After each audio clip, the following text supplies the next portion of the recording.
Friends, last time hybridisation గురించి చూసాం కదా. ఇప్పుడు CO2 మాలిక్యూల్ యొక్క హైబ్రిడైజేషన్ ఫైండ్ అవుట్ చేద్దాం.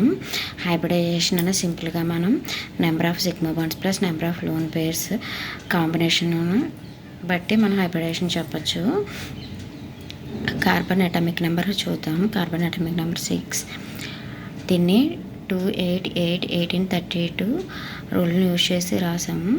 సో ఫస్ట్ షెల్లో 2 ఎలక్ట్రాన్ ఫిల్ అయ్యాయి, నెక్స్ట్ షెల్లో 4 వచ్చాయి. టోటల్గా 6, 2 + 4 6 అయ్యింది. సో 4 వ్యాలెన్సీ ఎలక్ట్రాన్లు ఉన్నాయి. Next oxygen atomic number 8. దీన్ని కూడా సేమ్ 2, 8, 8, 18, 18, 30 రూల్ ప్రకారం రాసాము. సో ఫస్ట్ షెల్లో 2 ఎలక్ట్రాన్లు ఫిల్ అయ్యాయి. నెక్స్ట్ 8లో 2 పోతే ఇంక 6 ఎలక్ట్రాన్స్ ఉన్నాయి. ఈ 6 ఎలక్ట్రాన్స్ని వ్యాలెన్స్ ఎలక్ట్రాన్లు అంటాం. బట్ ఇక్కడ ఏంటంటే కార్బన్ అనేది సెంట్రల్ యాటమ్, ఆక్సిజన్ అనేది కార్బన్కి అటాచ్ అయ్యింది. సో ఇది అటాచ్ అయ్యింది కాబట్టి దీని కంబైనింగ్ కెపాసిటీ కావాలి. దీన్నే వ్యాలెన్సీ అంటాం. Combining capacity is nothing but valency. Valency find out చేయడానికి మీకు రూల్ చెప్పాను. 6 వ్యాలెన్సీ ఎలక్ట్రాన్లు ఉంటే అది నాన్ మెటల్ కాబట్టి ఆక్టేట్ రూల్ ప్రకారం 8 ఎలక్ట్రాన్స్ ఉంటే వ్యాలెన్స్ షెల్లో అది స్టేబుల్. కానీ 8 ఎలక్ట్రాన్ల కంటే ఇక్కడ ఎన్ని తక్కువ ఉన్నాయి? 8 - 6 2 తక్కువ ఉన్నాయి. అంటే ఇది 2 బాండ్స్ని ఫామ్ చేస్తే అది స్టేబుల్గా ఉంటుంది ఆ యాటము అని అర్థం అనమాట. సో కార్బన్కి మొత్తం 4 వ్యాలెన్సీ ఎలక్ట్రాన్లు ఉన్నాయి. దాన్ని ఇలా ఇండికేట్ చేసాము ఇంటూ మార్క్స్తో. ఇంకా ఆక్సిజన్ 2 బాండ్స్ని ఫామ్ చేస్తుంది, ఎందుకంటే వ్యాలెన్సీ 2 కాబట్టి.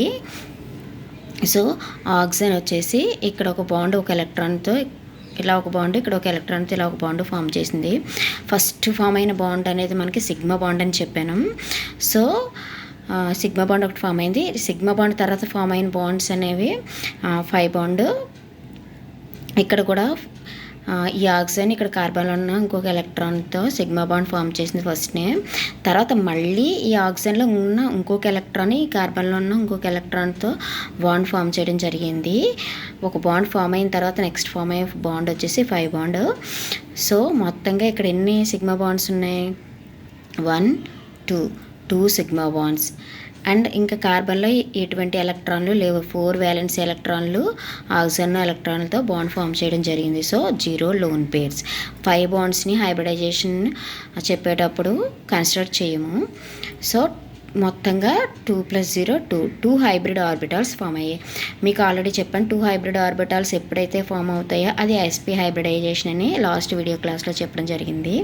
సో sp హైబ్రిడైజేషన్లో లీనియర్ షేప్ ఉంటుంది. లీనియర్ ఎలా ఉంటుందంటే ఇక్కడ కార్బన్ అనేది ఇక్కడ ఒక యాటమ్తో అటాచ్ అయ్యింది, ఇంకొక యాటమ్తో ఇలా అటాచ్ అయింది. అది ఏ orientation x axis, y axis, z axis ఏ ఓరియంటేషన్లో చూసుకున్నా లీనియర్ షేప్ ఉంటుంది. ఎప్పుడైతే లీనియర్ షేప్లో ఉందో అక్కడ యాంగిల్ వచ్చేసి 180 degrees. So bond angle is 180 degrees.